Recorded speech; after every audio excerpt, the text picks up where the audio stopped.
तारीख 12 जून 2025, जगह अहमदाबाद का सरदार वल्लभ भाई पटेल अंतर्राष्ट्रीय हवाई अड्डा। फ्लाइट AI-171 बोइंग 787 ड्रीमलाइनर 1:38 पर रनवे नंबर 23 से ये फ्लाइट उड़ान भरती है, लेकिन 1:40 यानी कि टेक ऑफ के करीब 2 मिनट के बाद ही मेघानी नगर के पास क्रैश हो जाता है ये प्लेन में 12 क्रू मेंबर्स और 230 यात्रियों समेत कुल 242 लोग सवार थे, जिसमें से एक गुजरात के पूर्व मुख्यमंत्री विजय रूपानी भी थे। वो अपनी बिटिया से मिलने के लिए लंदन जा रहे थे, पर यात्रा पूरी कर न सके और उनका निधन हो गया।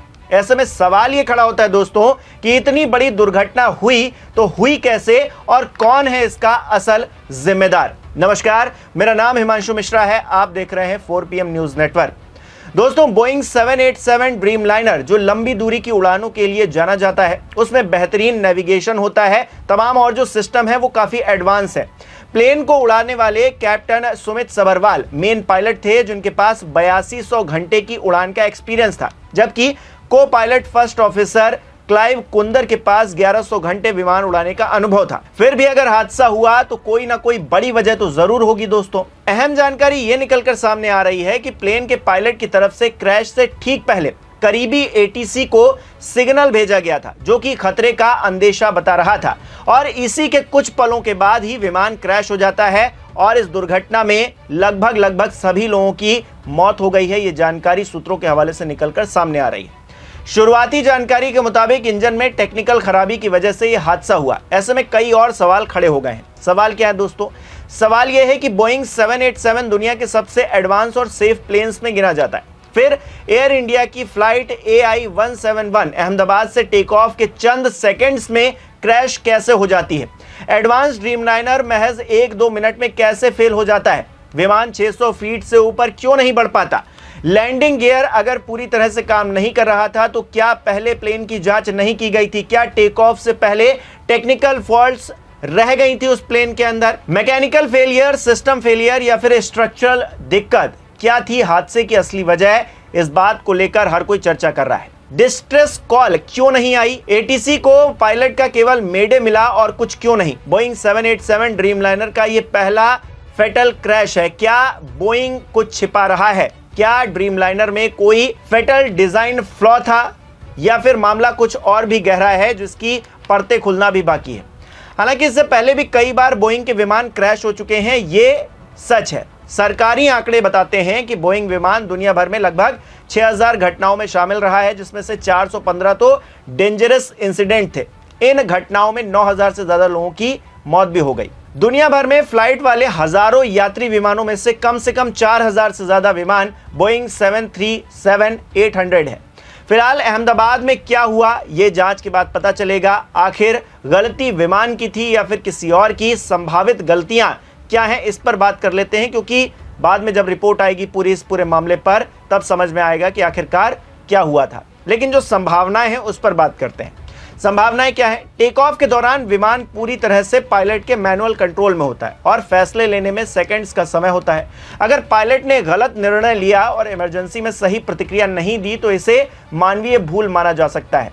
इंटरनेशनल सिविल एविएशन ऑर्गेनाइजेशन के मुताबिक 65% टेक ऑफ हादसे मानवीय भूल के कारण होते हैं।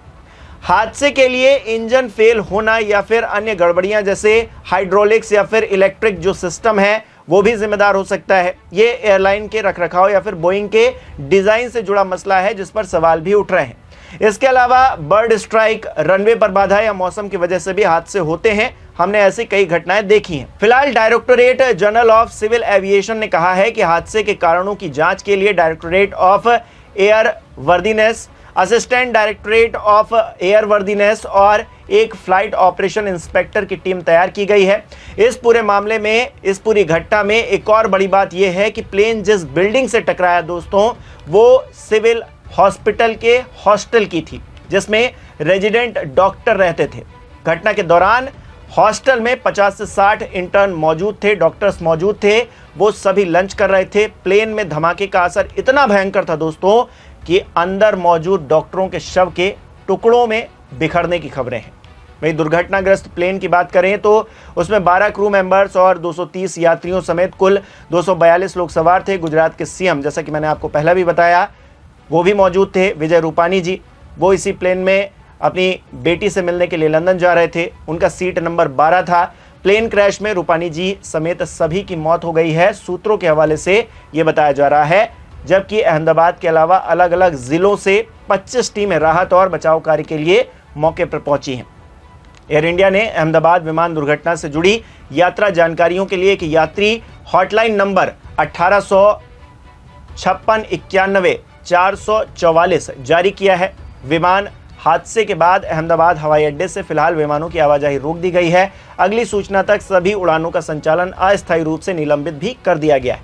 दूसरी तरफ हादसे के बाद दुख दर्द का ऐसा पहाड़ पीड़ितों पर टूटा है जिसे देखकर किसी का भी दिल पसीज जाए, रोंगटे खड़े हो जाएं। जरा वो बयान सुनिए कि किस तरह से पीड़ित अपने परिजनों को खोज रहे हैं और जिनके परिजन नहीं रहे हैं उनका हाल तो मैं क्या ही बताऊं दोस्तों। भावना बहन, आपके कौन आ रहे थे और कौन सी फ्लाइट में आ रहे थे और अभी क्या सिचुएशन लग रही है आपको? हमारी बहन जा रही थी 1 बजे जा रही थी। 1:10 की फ्लाइट थी और जा रही थी लंदन। लंदन जाने से पहले ही क्रैश हो गया प्लेन। पूनम भाई, कौन आ रहे थे, कौन जा रहे थे और अभी क्या सिचुएशन है उनकी? हाँ, मेरी शादी था, वो अमृतसर थी और लंदन जा रही थी। हाँ, फिर? हाँ बस वो 1 घंटे में समाचार आ गया को प्लेन क्रैश हो गया है, इसलिए मैं वापस अहमदाबाद के बाहर निकल गया था तो वापस आए सिविल में आ गया।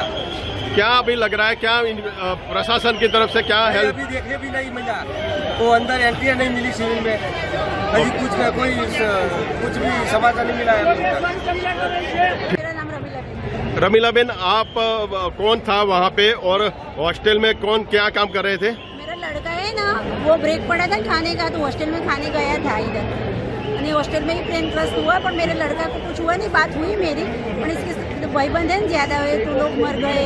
ये फिर मेरे लड़का को देखने जाना है अंदर मेरे को। अभी क्या लड़के को क्या सिचुएशन है? लड़का बोला है कि मैं अच्छा दूसरे मार से कूदा था ना तो थोड़ा खाली लगा है, ऐसा बोला है मेरे को, पर मैं जाऊँ अंदर तो मालूम पड़े ना। ठीक है। बहुत दुख की बात है कि एयर इंडिया का एयरक्राफ्ट क्रैश हुआ है और जब एयरक्राफ्ट क्रैश होता है तो घटना बहुत बड़ी है। इसलिए इस समय पर इतनी जानकारी मिली तो हमारी अपील यही होगी सरकार से, हालांकि सरकार खुद कोशिश कर रही होगी कि सभी यात्रियों को बचाएं, सुरक्षित पहुंचाएं और उनका इलाज हो। और हमारी भगवान से ये प्रार्थना है कि अगर इतना बड़ा एक्सीडेंट हुआ है तो किसी की जान न दे। जब मैं आ रहा था मैंने देखा कि दुखद घटना अहमदाबाद में घटित हुई है। अहमदाबाद में एक प्लेन क्रैश हुआ है।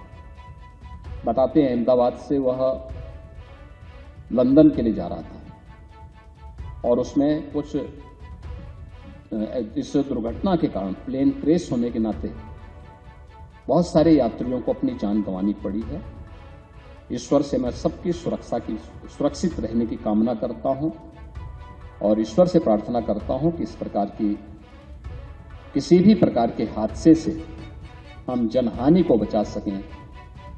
इस दुखद घटना के लिए मेरी सभी जितने भी पीड़ित परिवार हैं उन सब के प्रति हमारी संवेदना है। मैं एक बार फिर से आप सबके प्रति अपनी मंगलमय शुभकामनाएं देता हूं और विश्वास करता हूं कि जीवन में परिश्रम को आप सर्वोच्च